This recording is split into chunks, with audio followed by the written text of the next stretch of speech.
evening, ladies and gentlemen. Thank you so much for having me back. I love it here. It's all nice and comfortable. Oh, wait, my house.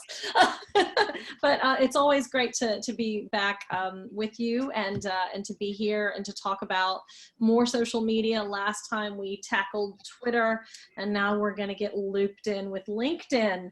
Yeah, my little alliteration there. I wanted to come back and show you LinkedIn because it is a powerful tool. I'm absolutely love the little anecdote that was just shared. That's fantastic. I mean, I hope that he surfaces again. I mean, you know, if anything for his safety, and then possibly to get your diaries back. Wow, what a story! It is great to be able to have this. LinkedIn is a very comfortable social media platform for people who aren't really social or want to be on social media. At least that's what I always say, because it is very much a business platform. It's a business, you know, there's not a lot of cats and kids on there, you know, so we don't have to, you know, ooh, like my dog, like my kids, you know, all of this. You can skip all that, and it can be just about business connections and a little bit of fun too, but mostly business connections. So I'll go ahead and do a little sharing of my screen so that you can see what I see. Just again, to give you a little bit of an introduction about myself. So my name is Raney Kincade. I was born in the great state of Texas, and I've lived in London for 20 years or so. I wear two hats in the world. I teach marketing and social media.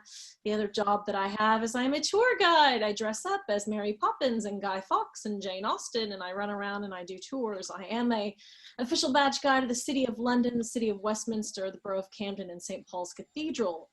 Freeman of the city, and so I absolutely love what I do. I wish I could be doing it this year. I miss it very much. I'm all over social media: LinkedIn, Facebook, Twitter, Instagram, Pinterest, YouTube, Snapchat, WhatsApp, Viber, Periscope, and TikTok. So yeah, I'm all over that social media platform. So if you need to know anything about social, I can definitely help you out there. And with LinkedIn, it's a really great, I always say that while Maslow's hierarchy is really important, in this day and age, you need a decent Wi-Fi connection. And then you can worry about your Maslow's hierarchy, your physiological safety, love, belonging, self-esteem, and self-actualization. In this day and age, you need a really good LinkedIn profile before you can do things, or before you might want to do things like create a product or a business idea, have a website, have a brochure, have your online listings, your social media, and your customers. Having a LinkedIn profile is a very good place to start. LinkedIn has only been around since 2003. So it may seem like it's been around much longer than that, but no, it hasn't been around too long. It is across all 200 countries and territories, and they have quite a lot of users. The purpose of LinkedIn is to be you, but to have a complete synopsis of you, and to be able to engage with others. You can engage with companies, you can engage within the groups, but it's really great because it's a place where you can have an online business profile where you can showcase yourself as an expert in your field. And that can sometimes be a little off-putting, especially if you think that, you know, being in the British world, in the UK that I live in, I know that some people are not really keen to kind of toot their own horns and boast and say, oh, I do this and I do this and I do that. But actually LinkedIn is considered a proper place for you to do just that. So it's not a showy place to say this is who I am and what I'm good at, but it's a place where you can do that and people can say, yes, I agree, this person is very good at doing that. You may have heard of the saying, many strings to my bow. I love that saying. I have many strings to my bow. I do this and I do that. And just like I showed you earlier, I'm a tour guide, and I teach social media, and I teach social media classes and one-to-one and all these wonderful things. There are many strings to our bow. And if we're able to showcase all of them in one environment, it's a really cool thing, especially a professional environment. There are people who wear many different hats on a professional side of things. They have maybe some side businesses, or have so many fingers in pies. And LinkedIn gives us a professional platform in which to do that. I always ask people, do you want to connect with other business people? Do you want to learn more about your industry? You want to show off and showcase your accomplishments and your work that you've done. If you hate going to networking events, if you want access from anywhere in the world to all the contacts that you know, do you want others to see your experience? But most importantly, do you want to control who you connect with? And if the answer is yes to these, well, then the answer is yes to LinkedIn. When I teach my social media classes and courses, I talk about two things on LinkedIn that are very important to remember. You can use it for exposure, or you can use it for knowledge. Exposure and knowledge. Those are the two things that I always say that we can tap into on LinkedIn. But first, let's go over the basics of LinkedIn. Okay, so you have a profile on LinkedIn. So you would log in using your email address, you'd create a password, and then you'd create a profile. And if I go live and I show you my, yes, question? Oh, sorry, I thought there was a question there.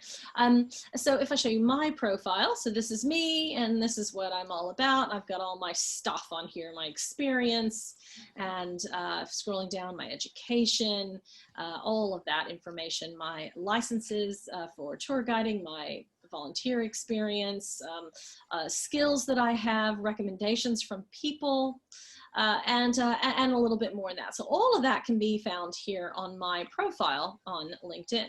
Now, with other people, okay, so I'm just gonna grab these guys over here, okay, and I've named them after some people in the room, okay.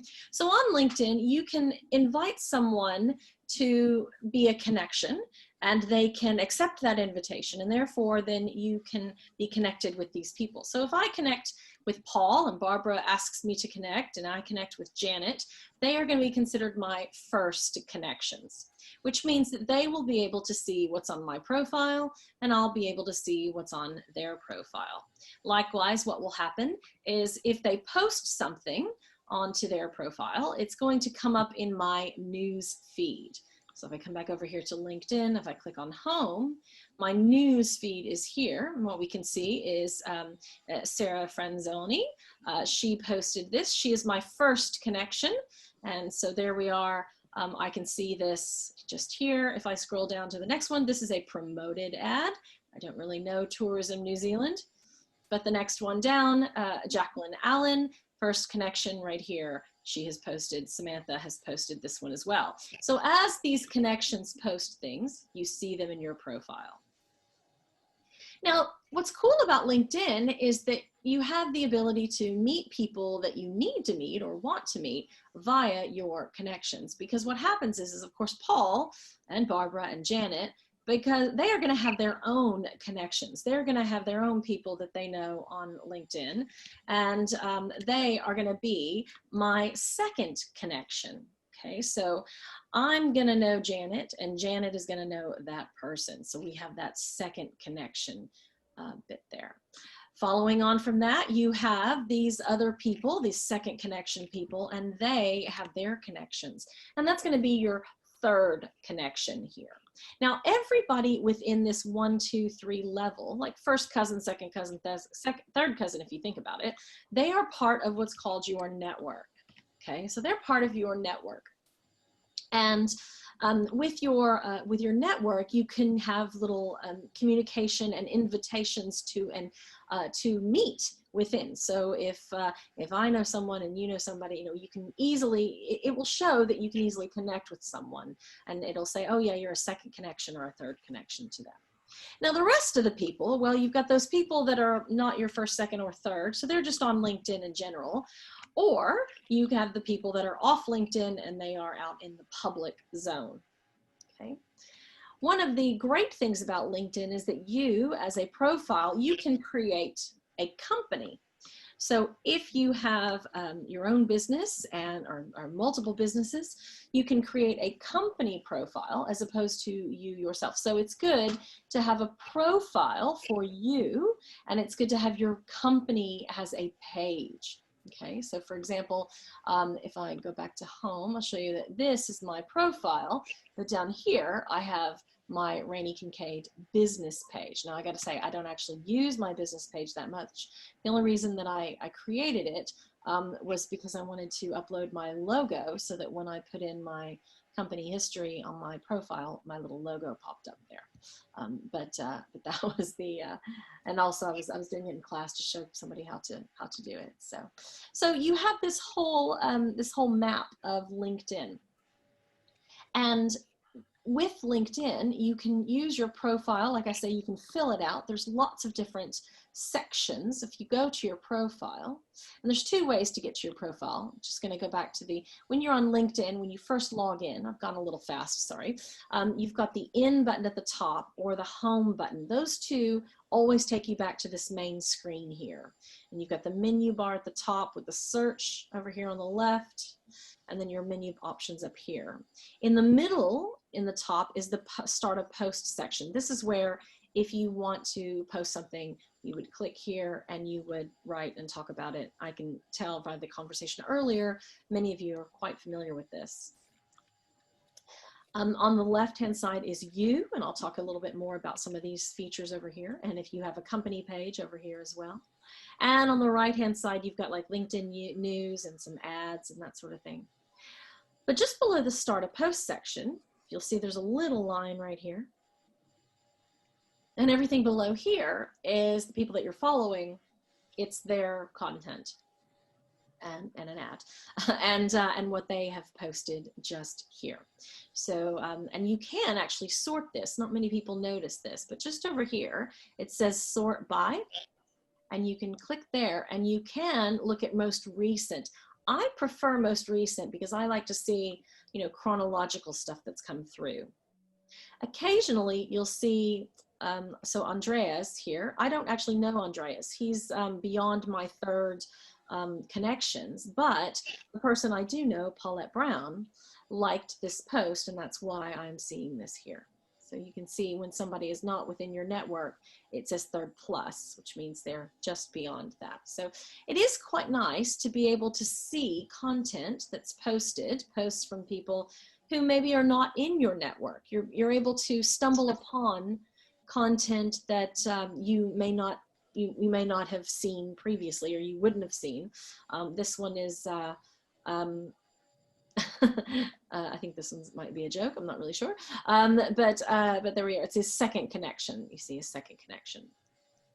If I click on someone's name, if I've noticed somebody's name highlights, and I'm able to click on their name, and that way I can look at their profile and I can see what they have put in for their information, their experience and education and that sort of thing.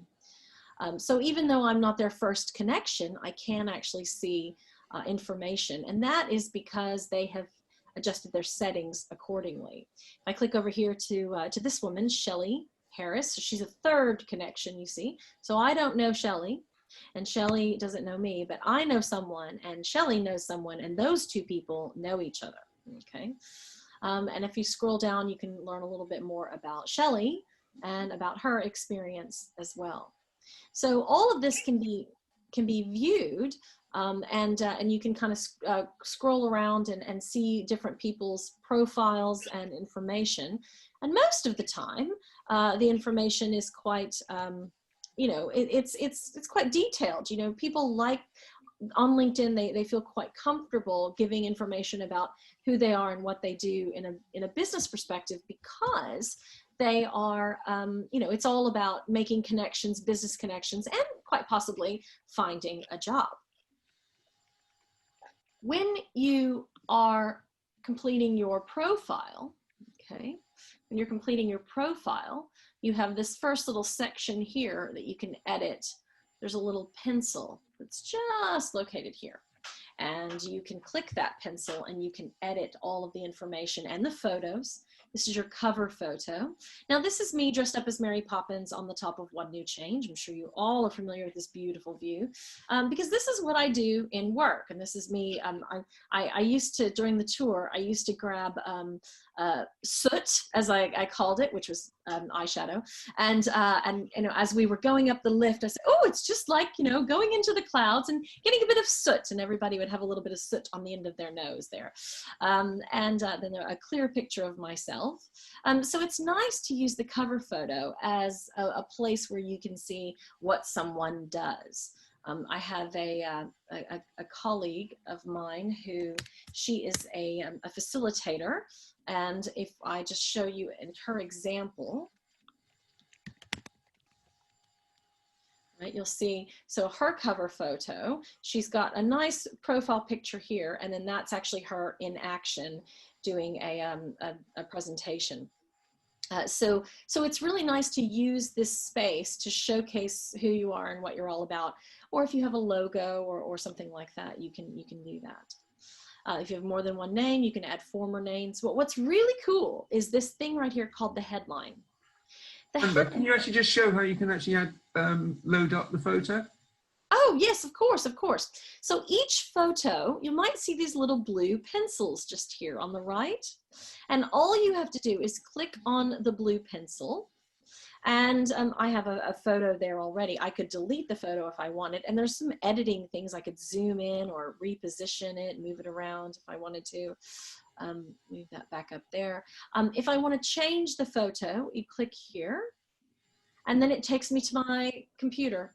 So if I wanted to pick another photo, I could easily just change the photo just there if I wanted. Yeah. Super. Say it again. Super. Oh, good. All right. Yes. So again, so where we go, we click on our profile, we click on the pencil, and then we can click on the little pencils here. Same thing with the profile pic. It's just a matter of going there and changing and grabbing the photo that you want if you wish. Cool. The cool thing about your profile, your headline is that, you know, with our jobs that we get later on, when I'll show you how you can put in an experience section here, you know, sometimes you get given a job title, and that may not be exactly what you want to portray to the world, or it may not be really creative. You know, sometimes director or consultant really can leave much to be desired. So it's nice to be able to title yourself with a headline. And I love using this little bit of punctuation here. It's this nice long bar. So it's not quite the slash, it's the bar. So if you wear more than one hat, like I do, you can add in this little bar very easily and add in more than one sort of title. Now this is a headline, so I wouldn't go super crazy and write a whole book. You might be able to, you know, do a bit of searching around to see what other people do. But, you know, if you were, you know, a lawyer, and then you were the clerk of a livery company, and then if you were something else, you know, you could always put them in here. And that way you are saying, oh, I do this and I do this as well. And it's nice to do that. Your information, the rest of it is all pulled from the low bits, the current position. I actually have several companies that I currently work for, so I can always switch them out if I want to change the current position, and my education up there as well. You've got your information of where you're located, and then industry.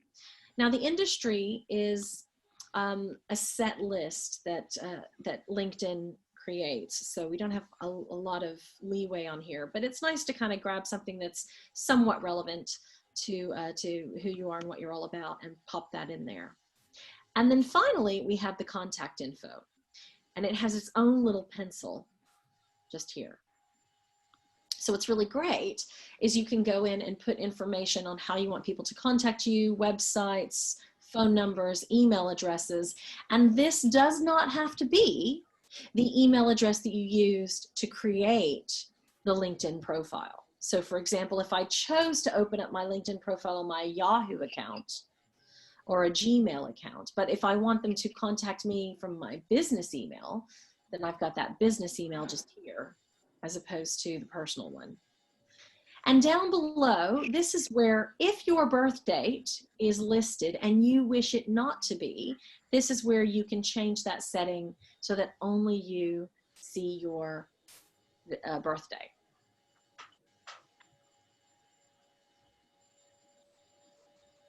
So that's always good to know. Some people are like, finally, I can get rid of my birthday. Sure. All right. So that is the, so that's the sort of headline section, the summary section of your profile. And then you'll see when you're on your profile, you've got this really big blue button here. And this blue button is Add Profile Section. There are lots of profile sections. I love what I love about LinkedIn is that everything is sort of, you know, pre-templated and ready to go. You just kind of have to pick what works for you and go for it. So the intro is what we just did. Oh, sorry, not the intro, the about section, I apologize. Intro, if you were looking for a job, you could actually put a little special thing up there that says, oh, I'm currently looking for this or that. Or if you're hiring someone, you can. But then the next is there's featured. So if you write articles or posts or various things, you can put them in here. But the background, that's the stuff we really want to look at. We've got the work experience, education, licenses and certificates, and volunteer experience. And all of them have basic templates that when you click, all you have to do is just fill in where the little asterisk sections are. Now, for example, if I say that I am the head of chocolate tasting, okay? Head of chocolate tasting, and I'm doing this on a freelance basis, okay? As I type in the company, if I happen to find my company that's already in LinkedIn, if my company is on LinkedIn, their little logo is going to pop up, which is nice because it'll make my profile entry a lot, you know, look really nice with their logo already in there. And I'm going to put in London, of course. If you are currently working here, you can tick this box and it will say present, and then you don't have to fill out the end bit. But if you are not working there, then you could, and you could say March of 2020 to April of 2020. I ate all the chocolate and they let me. Right, I ate all the chocolate and they let me go. If you had media, if you had, let's say, a YouTube link that you wanted to put in here of you eating all of said chocolate, or upload some photos of you eating the chocolate or whatever it may be, you could put them here. So if you had, you know, a video of you doing, you know, in action, that would be kind of neat to share that here. And then when you're done, all you have to do is click save, and then bam! Everything that you do on LinkedIn is live. So it's not like a website where you have to publish it. It's all done live and ready to go. Now I'm scrolling down because there it is. Head of chocolate tasting. There's my Godiva logo. I ate all the chocolate and they let me go. There it is. And it already calculates how long I was there for. Wow, that's really embarrassing.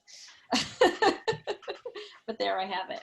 If you happen to have things on your profile that you want to edit, each one of the entries has their own little pencil. So it's always about the blue pencil on LinkedIn. And all you have to do is then click and say, and then you can come through here. And if you found something on your experience and you were like, no, I actually don't want that on my experience because I don't want to, I don't want to tell people about that. You know, that was just a part-time thing that I did. You could always come down here and delete. So you don't have to have it on your profile at all. LinkedIn is a little different than a CV, okay? LinkedIn is the ability for you to showcase your experience, yes, where you've been and what you've done, great, and show that you have, that, you know, you're quite good at what you do, or you have experience in what you do. But it's not one of those places where people are always like, okay, so from this date to this date, or from this date to this date, you know, whatever, because sometimes it doesn't work like that. Sometimes you might be self-employed doing your side business the whole time that you go through maybe 4 or 5 jobs out in the real world over a period of 10 years. And so you're, like, for example, I am self-employed, but I also teach social media at City Lit, and these two things are present right now, and I've been doing them all this time. So sometimes people get worried about the, oh my gosh, I'm going to have a gap. Don't worry about that. Don't worry at all. One of the next sections that I always highlight is education. And the great thing about the education section is that you can put in as little or as much as you want. You really only need to put in the school. And again, if you happen to find the school itself, the proper one, it's going to have the actual logo, which is going to look quite nice on your, oh, sorry, I didn't mean to shut that down too early. On your profile. But you can put your degree and you can put the year or not, or grades or not, or description or anything. None of this has to be in there if you don't want it to be. You could just put the name of the school that you listed. So there you have it. Licenses and yes, was there a question? Oh, sorry, I thought I heard something. Might be feedback. Might be my own voice feeding back. Licenses and certificates, volunteer experience. You know, you can be as creative on this as you want as far as what you want to show or where you want to put things in. Let's say that, you know, you know, it could be that you list something in both sections for whatever the nature of the beast might be. But the other thing that I like is the skills section. On LinkedIn, you have the ability to type in up to 50 skills. And by adding a new skill, all you have to do is click add new skill. And as you type in the skill, okay, you can actually scroll down from a list of options to find the right for you, the management one. Or if we look at print, for example, okay, looky there, lots of things. Or let's look at glass. Shall we look at glass? I don't know what glass fish is. Do you guys know what glass fish is? Stained glass, fused glass, glass art, glass painting, architectural, there we go, glass blowing. All these wonderful things. So, so there's lots of some options that you can put in here for, you know, if I put in stained glass, for example, and then I could add a few more. I could click back through and add another one, glass painting. Okay, and then it tells me underneath, it says you have 8 more. So I've already got quite a few in there, and then I can click add, and now there I have a skill. But if I click on my pencil next to add new skill, I can manage my skills. So you can go through here and you can move things around. See these little lines over here? I can actually make strategic planning more important than event planning, or digital media more important than tourism if I wanted to. You can move things around that way. Or you can come down, and if you find a skill that you're like, oh no, I don't really want to show that one, like glass painting, you can bin it. Just hit the little bin button and it is gone. I say they, LinkedIn is the one that that says, okay, it's, you know, this is more an other skill than necessarily an interpersonal skill or what have you. And these little pins that are over here, these little thumbtacks, as we call them in America, little thumbtacks, I can unthumbtack that one and thumbtack another one. You get up to 3 top skills. So you can pull your top skills up. What's really great about your skills is that people can come to your profile and they can endorse you by saying, yes, I am good at that skill. So if I come over to Paul, now Paul, you and I are, where are you? There we are. Oh, I had you. Paul Anthony. Paul Anthony, there you are. Alrighty, so if I click on Paul, now we are first connections. When you are a first connection with someone, you can go down to their skills, scroll down to their skills, and there we go. And I can see, because we're first connections, I have this little plus. So I can say, Paul's good at that. Now it actually says, ooh, how good is he? Is he good? Is he very good? Is he highly skilled? What relationship do you know? How do you know Paul very well? Actually, you can just kind of skip this section if you want. You can just endorse him and be on your way if you want. But, or you could just really go, oh no, he is very, very good at that. And my relationship to him is I work together on the same project or team. So there we have it. And I can see that 49 people have said that Paul is good at management. Okay. So it's kind of nice to have this section here to be able to see all of the numbers that kind of show up on your skills and what people think you're quite good at. So I guess I'm pretty good at social media. I've got 95. That's not too bad. So it's nice to go through. And what happens is if you go through some of your contacts and you endorse them, every time you endorse someone, they're going to get a little notification. Your notifications are up here. And they say, hey, this is what's happened. Somebody's done this, somebody's done that. And they will say, oh, somebody has endorsed you for your skill. And that's like, oh, that's quite nice. You could actually go and endorse them back, you see, or you scratch my back, I'll scratch yours. You endorse me, I endorse you. So if you're just getting started on your LinkedIn profile, that's something you might want to do. They do have this little skills test that you can take if you're not really sure what your skills are, and you can go through and it'll help to highlight some of these skills that you may want to add on there. I like the skills and endorsement section. It's pretty good. But going further, instead of somebody just going, yeah, they're very good at that, or yes, they have that skill, you can get recommendations. And this is where people write a recommendation for you, which appears here. So Jennifer has said, I attended her course on LinkedIn, found it very knowledgeable, helpful, enthusiastic teacher trainer. The way that you do this is you can simply click ask for recommendation. Now you have to be connected to the person. So again, and if I come into, there we are. And how were we related? So again, how do we know, let's see, worked with you, but in different groups, but at a different company. And I was a social media instructor at City Lit, or I was a tour guide, or whatever it was that whatever it is that I am. What am I right now? Today, right now, I'm doing social media. I have no idea. There we go. That works. And then hit next. Now, this is where I can actually ask Paul, hey, would you write me a recommendation?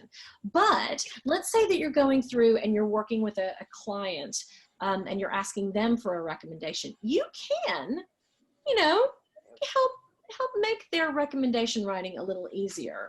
If you recall, we worked on the BT campaign and I was in charge of marketing. You mentioned that I was very dependable. You see what I'm doing? Blah, blah, blah. I can't write today. Dependable, and you were just impressed with the results, whatever it is. But you can kind of help them by kind of pre-writing it for them. And a lot of times people appreciate this and they just kind of copy paste, or you'll remind them, oh yeah, that's right, you were totally a lifesaver or whatever, and then they can write that for you. Now I would hit send, and that would send a message to Paul saying, hey, can you please write me this recommendation, which we will not do. But don't be scared. If your recommendation comes back and it's awful, LinkedIn has given you this lovely little pencil, and you can actually ask for a revision, or if you don't want it to be seen, you can hide it by clicking this little button here, and it will hide it from your profile. So don't worry if they say something too bad. Right. Now, in the blue section here, there are loads of other things that you can add in beyond skills, accomplishments. What I love is, like, if you write for a publication, or if you have a patent or whatever it is, you can put those things in here. You can have links, and people can actually see what you have written, or what patent you have. Other languages, that's just the request for recommendation if you don't already have that on there. So there is quite a lot to pad out your profile with. And the other thing I definitely want to show you is that people can view your profile. And over here, when we're on the home section, you have who viewed your profile. It says 32. Well, if I click on this, it actually shows me a little more. It will show me who those people are. Oh, so it looks like Dan Ebanks has been checking me out. And Graham Baker has been checking me out as well. Okay, and Danielle has been checking me out. Very interesting. Very interesting. And it says here 2 LinkedIn members in private mode. Now, one thing I want to say is that I have the free version of LinkedIn. So you can see my little in up here is blue. If you have the gold in, that means that you pay £20 a month to use LinkedIn. I have been using it for a long while now, and I haven't needed to use it in so much a way that I need to pay for it. So I've been kind of, just going on the free version, and I get to see quite a lot. But if I had the paid for version, I might be able to see a few more people on here, like this one, of who has been viewing my profile. But I want to talk to you about this private mode, because some people don't know that you can go into private mode yourself. Now, I love that they have added these glasses here, because I always refer to this as the Harry Potter invisibility cloak mode. And let me tell you how to do that. What you need to do is come up here to this little me, and there's a drop down. And if you go to settings and privacy, okay, settings and privacy, and you can come up here to your account. Oh, they've moved it. Visibility, there we are. Right, profile viewing options. This is what you want. So visibility, profile viewing options. So you can choose to be you, or you can choose to be this anonymous LinkedIn member, which is what those private people are, or someone and what they do is they pick something that you've put on your CV. So if they just happen to use one of my education things there. And what I tend to do is I say, okay, if I'm going to go snooping around on LinkedIn and I don't want people to see that I have been looking at their profile, well, because right now, Paul, he could easily go and see that I have looked at his profile. But if I had gone into here and clicked the private mode, once I click private mode, now I can go in and have a look around at other people's profiles, and it would show up as someone in private mode viewed your profile. So like an invisibility cloak, like Harry Potter. But when you are in invisibility mode, when you're in the private setting, the private mode here, and you go back to your who viewed your account thing, it's a two-way street, you see. They won't show you. So it's show me yours and I'll show you mine situation. So you do have to be back in your regular mode in order to see who has viewed your profile. So what I say, if you're going to do some snooping, pop into private, wait a day or two, and then pop back to yourself. And that way you can still see who's been looking at your profile. Now I see that the Worshipful Company of Glass Sellers, you have a profile. So what you've done is you've set up a person profile situation, but you also, I did see that the Worshipful Company has a company page as well. And that's there it is right here. So this is the company page, and they operate a little differently. You know, the company page is quite nice because you can post things about the company here, and you can promote what's happening, what you're doing, give shout outs to lots of people. Whereas the personal profile, I heard earlier you were talking about reaching out and connecting with other people via this one. So you can do that as well. Excuse me. I ate very quickly before. How are we doing, team? Let me check in. You guys, are you all still with me? Are we lost? Yeah, absolutely. Oh, good. Excellent. Any questions so far? Oh, wait, somebody is on mute, but I see lips moving. One simple question. Yes, sir. There's a chargeable version as well of LinkedIn. Correct. What circumstances would you want to pay a fee? Yes. There are some people like recruiters, and they really want to, get out there and connect with lots of people. One of the things about the paid for account is that if you're not connected to someone, for example, if I just do a James Jones thing, and I see that this one here, I'm not connected to this person. It says locked on the message. I can't send them just a private message. Because I'm in the free version, and the paid for version would allow me to message him. Now, the free version, I get around that by clicking on connect, and in the connect section, I can hit a note and I can type in my question or my information here if I want to do that. So, so that's one way around it, but that's a way to do it. And recruiters, putting a lot of jobs and things up and connecting with people. That's one of the reasons to have the paid for version. Also to see a little more on who's looking at your profile. But it's quite a premium, isn't it? The subscription for the paid for version. I think it is. There are some other bells and whistles in there that they include. There's some of the learning. So for example, if you click on work and you have learning here, there's a lot of like online classes that you can take, online training that you can do. There's a few other, for people who are really trying to generate sales, there's a few sales tools that are in there that are quite helpful to help find leads and people. Again, it's not something that I need to use, so yeah, I've chosen not to pay the premium as much as you can out of the free. Yes, sir.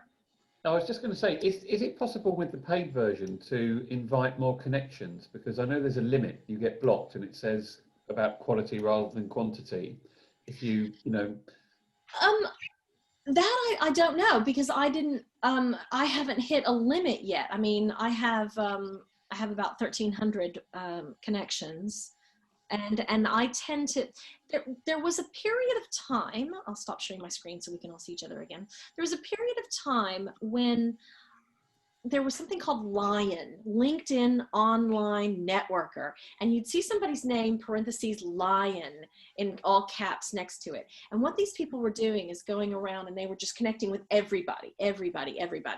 And, I've never subscribed to that strategy. I've always said, look, if you've come to my class or I've shaken your hand, then we can connect on LinkedIn. But otherwise, I ignore all of those invitations that I get. And I do believe in quality versus quantity. So, it might be a case of you might want to go through and do a bit of culling. If you have hit, what number are you on that you've hit a limit? Well, I think it's more of a weekly limit. I've got over 15,000 connections. Right. But when we're trying to build that up, and to be honest, it's doing exactly what you said probably is not the best thing to do. Yeah. Is by going, for example, to a big company, the biggest glass manufacturer in the world, Owens, Illinois. They've probably got 20,000 people on there. And although I don't know them, we want me to connect with them and then get them into the Glass Worldwide group. Right. So there's actually a limit of how many invitations you can do per hour. Yeah. Oh, is it per hour? That's what I was wondering. Right. Okay. Yeah. And that is because of the spamming that people are doing. You see, I will actually share my screen one more time. I want to show you. The thing is that when you are on your, there we go. When you're on My Network, when you click here on My Network, the first section here says invitations. So these are people that have said, Amber, I want to connect with you, and I can either ignore or accept them. What a lot of people don't understand is below that, this is the people you may know, and this is what I call the LinkedIn butler saying, oh, madam, you might be interested in connecting with this person, And the thing is that, yes, I know Fiona. Okay, fine. If I wanted to connect with her, if I click connect, then it's me sending her an invitation to connect. And some people think that it's the other way around. They think that when they see connect, that, oh, Jeff has sent me a connection. I'm going to connect with him. And so And sometimes they sit here and they just go click, click, click, click, click, click, click, because they don't understand that that's not what they're doing. They're sending out invitations as opposed to accepting. So that's one of the reasons why they've put a limit on that. The second reason is the spam situation of people just going through and getting blasted with lots of invitations of people they have no idea. And it's, oh, I'll accept this one. This one looks very good. I think I'll accept that one for sure. It is always nice to add in. I hope that when you are connecting with people, you're adding in that little extra reply, oh, see, now this one's totally a spammer. And so I can hit ignore, not a problem there. But if you are adding that little extra thing in here, it's nice because then you say, oh, we'd love to connect with you, or we are this and that, or whatever it is. But some people just don't understand how to use it.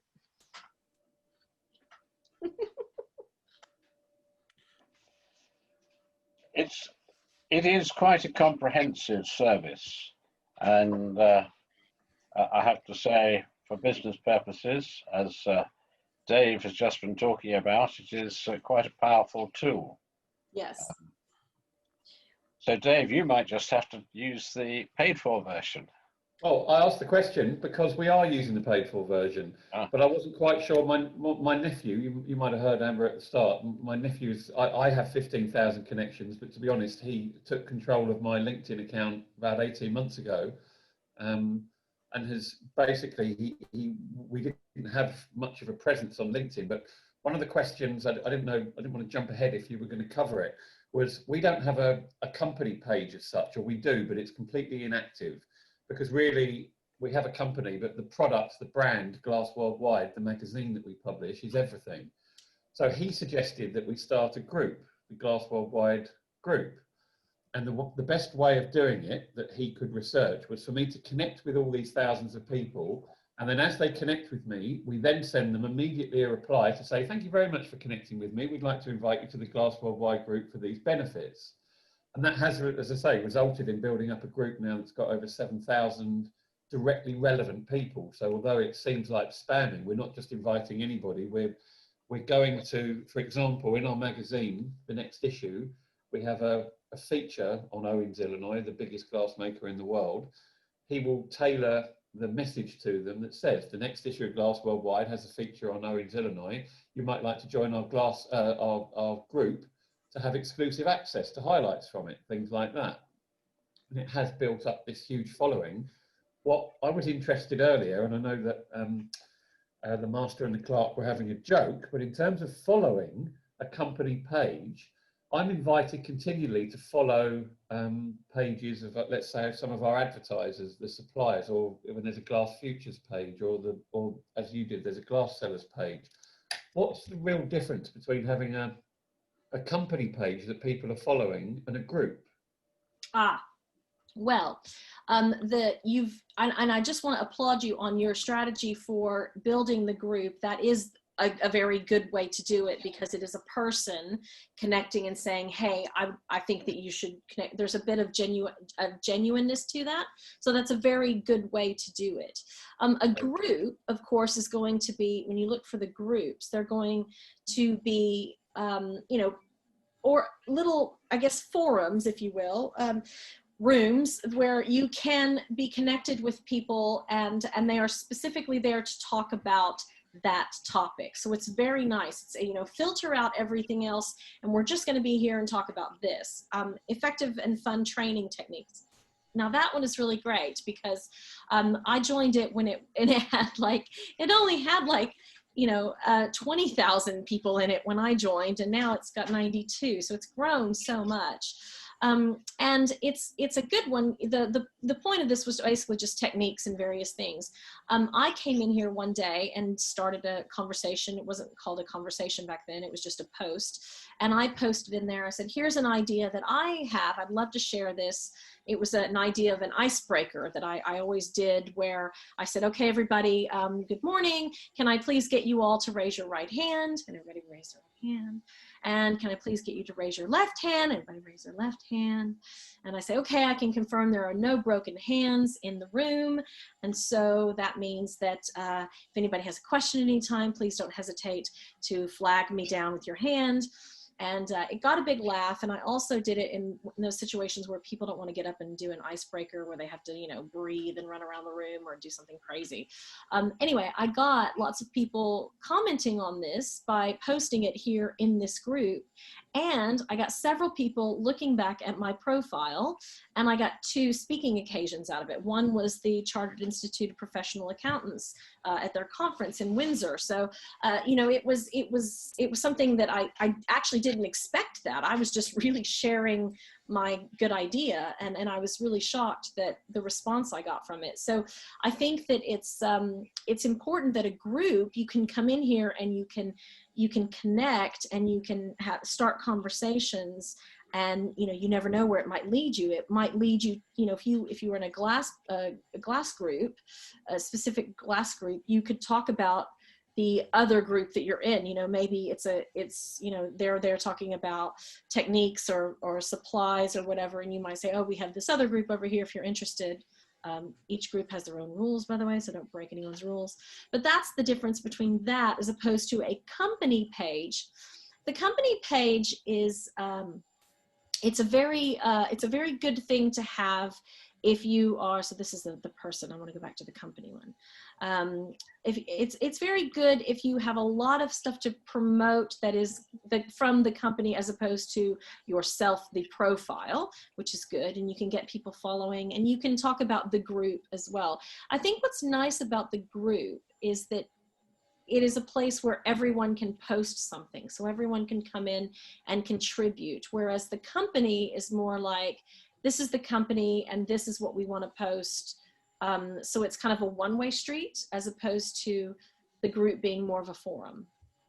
Hope that's helped to answer the question. Yeah, it does, exactly. Just one other question. So when you're scrolling down your screen and you're looking at the various posts, and you mentioned that it might be something that you've liked or something that, you know, a second connection has liked, do the posts from the groups automatically appear in that same list? You know, when you were sorting, where would something come? So you're a member of my group and I've posted on there. You don't have to come into my group to view it, do you? You don't. And the person that's in the group can change their own settings. So if I click on effective and fun training techniques, I have the settings that are right here. So if you're in a whole bunch of groups and they are, so display group on profile. So I've turned this one off because there's a lot of people in the group now. But that person can turn them off. Yes, so they can be there, and then they cannot be there as well. Yeah. Okay, so they should be visible though in the people's page. Okay. They should be, unless they've gone in and turned them off. Mm-hmm. Super. Hopefully, I would never turn yours off, sir. You haven't read it yet.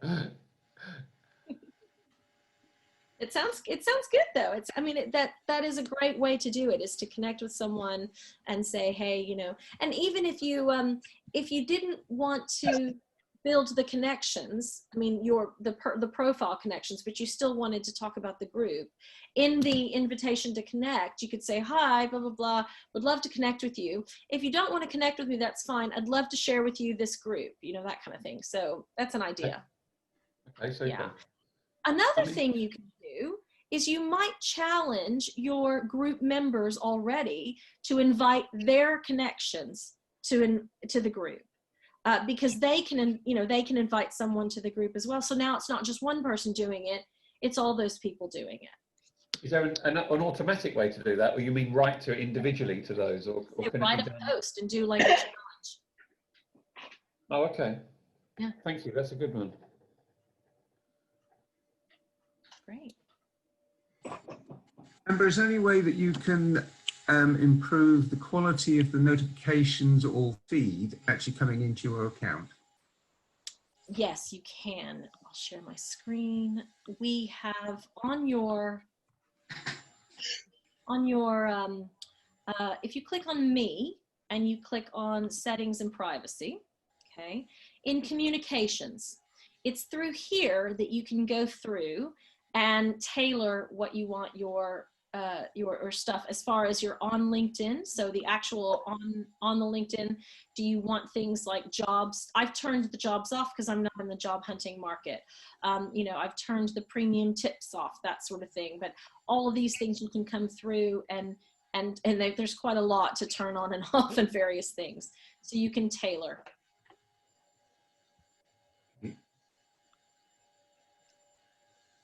Networks. So for example, within my network, you know, people are, you know, birthdays and various things. And if I don't want to see everybody's birthday, I can turn those off.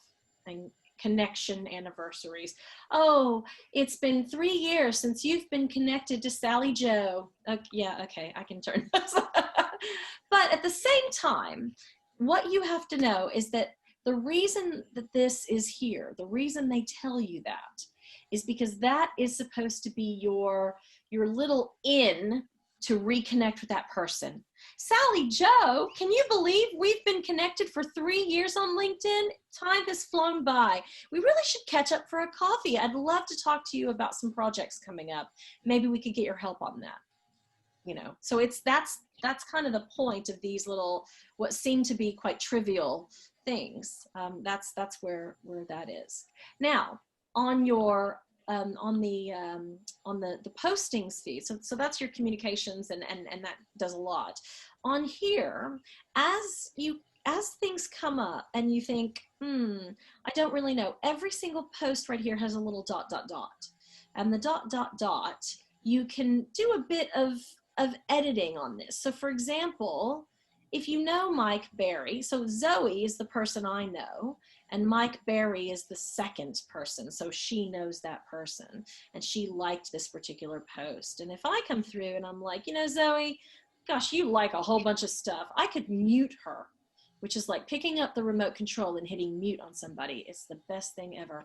And basically, I would stop seeing, you know, Zoe's posts. I'd still be connected to her, I just wouldn't see her posts. Or maybe... Can I just ask, would Zoe know that you've muted her? No, that's the beauty of it. So then if I'm like, okay, Zoe's fine, but this Mike guy, oh no, I could mute him as well if I wanted. Or it says hide this post. Maybe this particular post is, everybody's posting it, you know. Hide this post. Okay, I could hide it, or I could report it. And these little controls are going to help control the stuff that's in your feed. So hopefully those tips will help. Thank you. You're welcome. Dave, I can see that you and I have got a lot to learn. Well, I didn't want to dominate, Amber, so would anyone else like a question before? Before you ask another one. It's to do with hashtags. I unfortunately missed your Twitter presentation, and it might sort of go over to this, but it does lose me a little bit.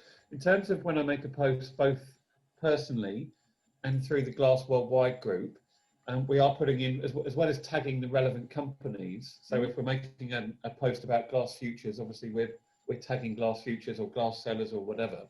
But in terms of sort of generic hashtags at the bottom, so when we're tagging Glass Futures, we're putting sustainability, training, apprentices, etc.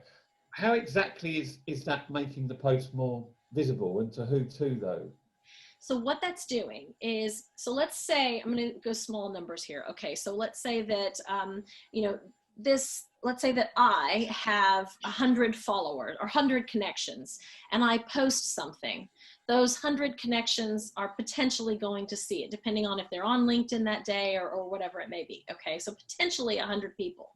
Now, if I added in a hashtag, let's say hashtag sustainability, and at that particular time, 1,000 people were looking at hashtag sustainability. So now my post is going to be seen by my 100 followers, plus, or up to 100 followers, plus up to the thousands of people that are looking at hashtag sustainability.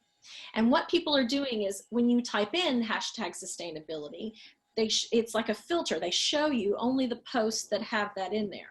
Now it's done chronologically. So if somebody's looking at this at 9 a.m. and you posted yours 3 weeks ago, it's going to be far down. So it's nice to kind of keep using the hashtags. And so think about that scenario times however many hashtags you have. As long as the hashtags are relevant, because you don't want to see, you know, stuff about, I don't know, tobacco farming, because you're not a tobacco farmer. So you could care less about that. So make sure that it's, you know, specific, although sustainability can kind of go across tobacco farming and glass blowing, you know, or glass making. So glass blowing, where did that go? Wrong one. Oh, glass selling. So it's nice to kind of use multiple hashtags, and you put them at the bottom, and that's fine. Hashtags were only started to be used at the end of 2018, beginning of 2019 for LinkedIn. So they're kind of new, and they were really big and they were bold up there, and now they're kind of hidden, and you can sort of add them at the, I guess they wanted to make a big splash. We're here, and they're like, yeah, we're still here. So but they are a great tool for visibility. Great. Just to question the first bit though, when you said that everyone viewing hashtag sustainability will see that post, do you mean that in the search engine at that time, somebody is sitting there typing in sustainability? If they happen to see a post that says hashtag sustainability, and you know, the hashtags are clickable because they're blue, right? So when you click on it, it does a filter search. I'll show you, hang on. Let me, I'll share my screen. I just can't imagine why anyone will be sitting there searching for hashtag sustainability. Yeah, they might not be. Okay, so here we are. This one is hashtag, okay, we're gonna go with business, all right? So, which is a bit generic, like sustainability, kind of generic, but you see what it does? It shows me hashtag business. Now, I have the ability to click follow, which means I can follow this hashtag, and now when someone uses hashtag business in their post, it will potentially come into my newsfeed. Okay, I'm with you. So that person has already followed a hashtag sustainability page. Then it's not that they're searching for it at that point. It's the fact that they're already following sustainability. Very well could be, yes. And what's great is that on here on LinkedIn, they tell you 3.6 million people are looking at hashtag business. So they're following hashtag business. Okay, so when you type in, oh, you're welcome. So the glass, what was the glass one that you're using? Futures? No. You could try that, yep. No, that one's not, nope. No, that one's not a, what do you normally? Glass industry is, or you could have glass packaging, but glass industry or glass packaging comes up. Okay, let's look at glass. Yeah, so it's great because it's 4,557. Now that might not sound like a lot, but what it is niche. Okay, so the big buzz right now on hashtags is niche. You know, having a hashtag with millions of users and followers is sounds lovely, doesn't it? But the problem is you get lost in the mix. Business is just a generic hashtag, sustainability or whatever. But when you start getting these niche ones, it's really going to help you. So that's a good one. That's great. What was packaging? Glass packaging, yeah. Ah, even tiny. But here's what you can do, okay? So look at the hashtag, follow the hashtag if you wish, come to the posts that are in here and see what other hashtags people are using. And if it's something that's relevant, add it to your list. That's okay. Because what you'll do is you'll get some ideas on, oh, okay, we should probably use that one, or that one seems to fit better, or whatever it may look, eco-friendly glass bottle. We look and click on and see how many people are using hashtag glass bottle. I thought I clicked on that. Maybe I didn't. Okay. Anyway, and this is a great way to do your hashtag research. Okay. And when I've noticed as well that some people put their company names in the hashtag. So again, what you just tried, Glass Futures, you have Richard's company is Glass Futures. If it is a large enough used thing, I would say fine, you could. But what I would refrain, the purpose of a hashtag is an amplifier. It's supposed to take your post and show it to multiple people. If not everyone is using your name as a hashtag, then that's really not going to do its job. So it depends on the company. Hashtag McDonald's, maybe. Okay, thank you. Pumpkin spice latte, definitely. Yeah, very interesting. Good. No, it's I could talk longer, but I've just got one general question. Am I all right, Paul? Can I ask Yeah, one sure. more question? Okay, super. I mean, basically, if I'm honest about it, the general aim of LinkedIn is to drive traffic to our website, because we are publishing a trade magazine, which we're in an industry where, believe it or not, they still prefer printed publications.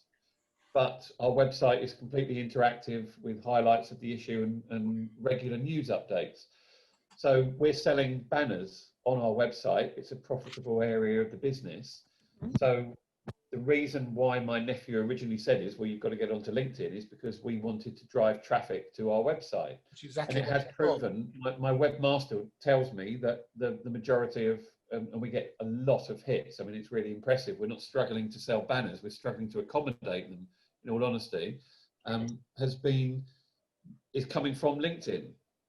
So I was just going to ask a generic question. Is there any tricks that we would be missing in terms of driving traffic from LinkedIn to our own website?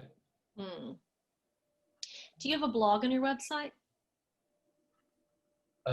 Me personally, or? I mean, does the website have like a blog space where you write articles? Oh, sorry, blog. Well, it has regular news items updated all the time on it. Yeah.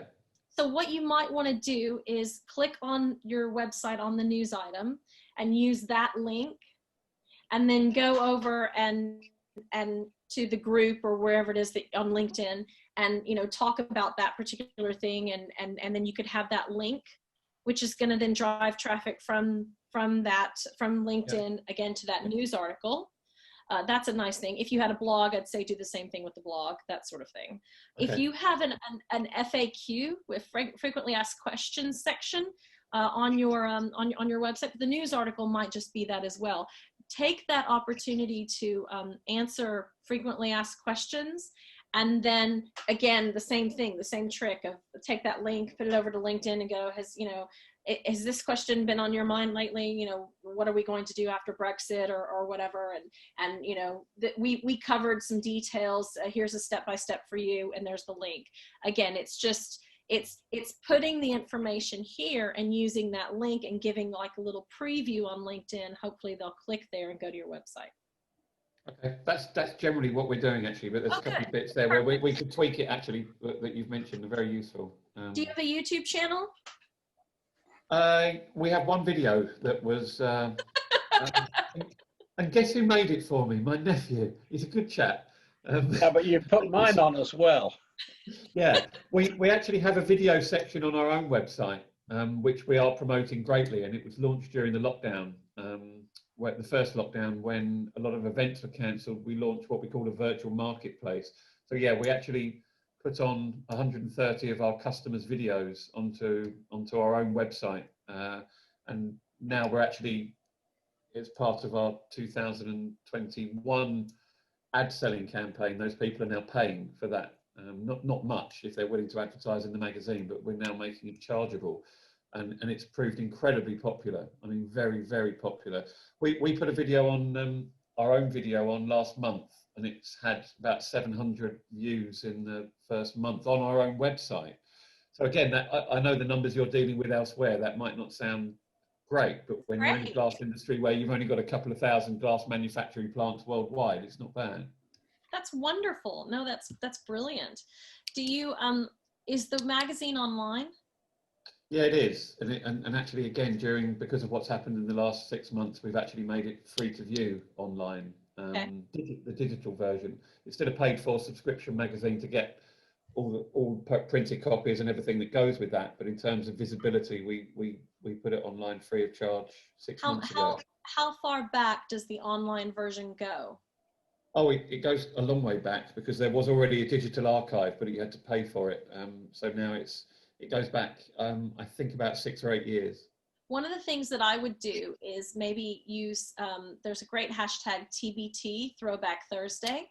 And it might be quite fun and interesting, nostalgic, who knows, to be able to go back to some of those early issues and say, this was an article or this was a thing. And, you know, kind of looking back at the industry, is that, you know, has this problem circled back in a new way, or, you know, various things. It just might spark some interest and some, you know, just, I guess, I don't know. Sometimes it's nice to do that. Okay, great idea. I'm afraid I'm going to have to disappear. Yeah, I do apologise. No, You don't have to apologise at all. I'm apologising. I have to say, Amber, it's been absolutely fascinating and really intriguing. And Yeah, you'll have absolutely. to follow up some of this. But don't let anybody else go. Just allow me to disappear quietly. Well, I hope to see you on LinkedIn, Richard. Yeah, we shall make certain that we do. Yeah. Okay. Well, cheerio, everybody else. Yeah, good night, Richard. All the Good night, best. Richard. Thanks. Is everybody happy to continue a bit further? Or have you all dried up with questions? I think I've ticked off everything on my list, but that's not a surprise. Well, I mean, does anybody have any further questions? No. No, I'm very glad Dave asked the questions. I think it's interesting because, I mean, with the glass sellers, in terms of our social media and our company page, I see it as a caveat to not only raising awareness of the company, but also to share information about the greater glass industry so that we engage with them. And in fact, we do, or I do, put quite a lot of the URL link feeds on of a headline news that come out through Glass Worldwide, and I actually put them on our a business page. So that will also help drive people to Dave's website. And as is the major thing with social media, is the whole reason for it being there is the conversation piece to drive people to look at websites and the brochure of that particular company and what they're doing. Definitely. Definitely. And I like that it's a business tool, and it is kind of, I mean, I'm American, so I'm very direct. I'm like, okay, hi, how are you? Let's get down to business. And everybody else is always, let's have a cup of tea. What'd you do on the weekend? You know, I get to cut through all the, like I say, the cats and the kids and the photos of the whatever. And I'm just like, it's business. It's all business. And it's kind of refreshing for me to stop into LinkedIn every once in a while and, you know, get my head wrapped around business. Facebook aren't using hashtags yet, are they? No, Facebook people, they don't really like them. In fact, when I teach my Instagram account class, there's a way that you can tick a box and share what you put on Instagram automatically to your Facebook business That's right, page. yes, yeah. And I show people how to do that without taking the hashtags with them. Because when you take the hashtags with them, people start to unfollow you on Facebook. So you lose followers. Yes, yeah. Mm. Yeah. Yeah. What do you use management tools like Hootsuite and Buffer and things like that? I used to use Hootsuite regularly. They changed their platform. I like free stuff. So they changed their platform, and they started charging if you had a multiple number of accounts and things. Yeah. But at the same time, Facebook business pages allowed people to start scheduling on Facebook. So it was like, okay, I don't need that. And what's great is during lockdown, Twitter has started allowing people to schedule tweets on Twitter, as opposed to, I was using TweetDeck, which looked just like Hootsuite. Yeah, I use Buffer. Yeah, I use Buffer. And I use Buffer. And Instagram, I use Later, later.com. Well, So, with Buffer, I can post onto Facebook, yeah, and onto LinkedIn and onto Twitter. I don't run Instagram pages because I think the Instagram is a bit like the Daily Mirror and the Sun. It's basically based on pictures, yeah. And I don't have that volume of pictures to be able to post them. Yeah.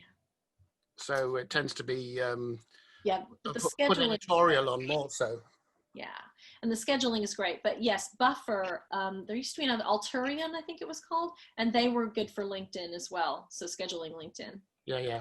Now, Buffer seems to have really got their act together in the last 6 months. They've done some new things. Oh, that's good. And it is quite efficient. Although sometimes I lose the link every so often, you have to reprogram it and sort it out. But on the free version, you can program up to 6-7 days. That's good. So try and put something on at least once a day. Definitely. Just to keep a steady trickle there. Yeah. And then if there's important stuff, then I'd put it out straight away. But it saves having to log into each platform separately and sort of doing it. But I found Hootsuite very cumbersome and not easy, or not user friendly. Yeah, it definitely took a while to get used to. And that's what was frustrating when it went, because I was like, okay, but TweetDeck was just like it. But again, now I can do it on Facebook, I can do it on Twitter. I guess I don't really need to do the third party. There's another one that's a little more complicated. If you're a complicated person, it's called If This Then That. Right. IFTTT. And you can write what I guess they used to be called recipes. I think they're now called programs or whatever, but basically if this happens, then that. So if this person tweets, then you automatically set it up to retweet it on your profile. You know, that's, it's that kind of auto generating stuff. And it runs across every platform: LinkedIn, Facebook, Twitter, Pinterest, Reddit, everywhere. So. That's beyond my brain at the moment. Me too.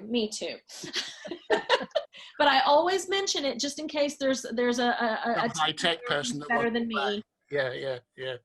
See, here's your tool. Well, I think overall, I mean, that's fascinating tonight. I mean, it's fantastic. Thank you. Yeah. Absolutely. Thank you very brilliant. much. Thank Been you very, very very useful indeed. Will you be, you'll be putting this video on the library, Paul? I have to say, I had a horrible feeling that I'd forgotten to press the record button, but I haven't. We haven't. Oh, that's good. Good. There was Yes, something that Xander it'll mentioned go earlier. onto the YouTube feed, and I'll send it out Okay, across social media as well, because it's so informative and helpful for people, because they can stop and start it and absorb each piece as they want to. So that's fantastic. If any of my questions are really stupid, edit them out, won't you? Or Amber can tell you. None of them. None of your questions were stupid at all. I'm only joking. It was very useful. Yeah, fantastic. Well, I think on that note, Can I just ask, did you record Amber's talk on Twitter? Yes. Good. So it's accessible on YouTube? Yes. Good. Right. Well, when I get round to doing something, I shall follow it. Okay. Yeah, me too. And we will have an internal conversation as to where we might entertain Amber further on her social media skills, because it's a whole can of worms. Most people only think of Facebook, Twitter, and LinkedIn, but working them all together and how to network with people professionally over the internet is quite fascinating on how you get the integration and how it all works. I can do a whole 3 hours on hashtags alone. Oh. Well, you've done very well. Browns, not hashtags. You've done very well on an hour and a half tonight. So bless you. Thank you very much indeed. And I don't think anybody's got bored either, which I think is fascinating. They're not. Yeah. On that note, I say thanks ever so much, Amber, and we'll say good night to everybody. Have a pleasant. Yeah, thanks ever so much, Amber. Thank All you. right. Thanks very much. Well done, Paul. Good night, everyone. Take care. Bye. Thanks. Bye.